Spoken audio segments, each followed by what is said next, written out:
Hey guys, happy Mother's Day, and I hope you're out there spending time with your moms. Mine's out of state, and don't really have anyone here, so I'm taking advantage of making a little money doing some Ubering today. Just wanted to kind of go over maybe a couple things. I don't know, I haven't really touched base with you guys in a few days to a week or so just kind of want to throw some things out there.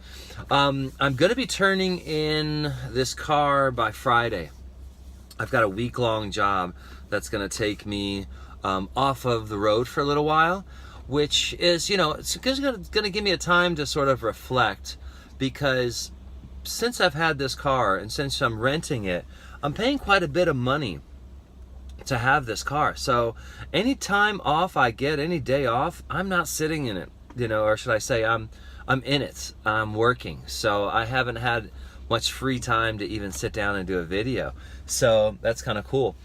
But turning it in is going to allow me to sort of, do a little reflection on going over some of my receipts, or all of my receipts from gas, tolls, how much I've made, stuff like that. So I'm going to do a video, kind of a recap. That being said, I'm turning the car in on Friday. I don't think I'm going to take this Toyota Avalon again. 15.5 miles to the gallon. It's just not worth it. It's a really nice ride. I love the leather interior. Everything about it is super cool. It's got some punch, kick to it. But just for business sense, it doesn't make any sense to take 15 miles to the gallon.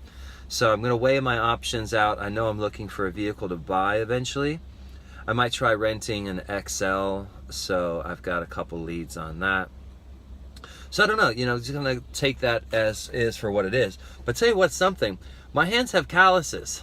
I didn't know that driving around holding the wheel would give your hand calluses. This one, smooth as a baby. This one, rough and tough. I think that's kind of funny. But, that being said, you're touching things around. One thing, I hope you have a pretty good immune system, because inside this car, I've had so many people sniffling.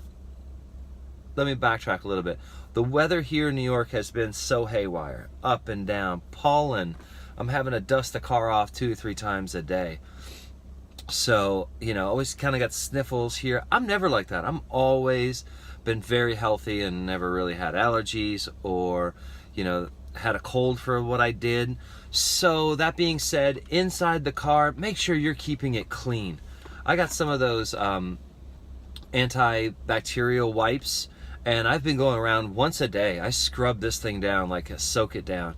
Because, you're having 50, 60 people in a couple of days in and out of your back seat that are, sniffling, coughing, doing this and that. So keep healthy on the road by keeping your car clean. I think that's super important, And just overall, sanitation of your inside of your vehicle to keep your health clean. Because you're out, you're breathing in some toxins from the cars and stuff like that. You just want to make sure that, that you're staying healthy. And also, that on the health note, I'm noticing that I'm eating more fast food. I'm keeping little snacks, drinking more sodas. And this is just kind of par for course. I know this every time I hop in a car. It's just like, every road trip has always been like this. So just kind of try to balance it out. But I'm taking a month off and doing some sort of manual labor-ish kind of stuff. So that's really going to help me physically wise. And driving around a car, you can sort of get spoiled. You go around the block to pick up your groceries and stuff like that. Guys, I'm going to put another part of this video in. I just wanted to say a few things, and I'll see you in just a few minutes.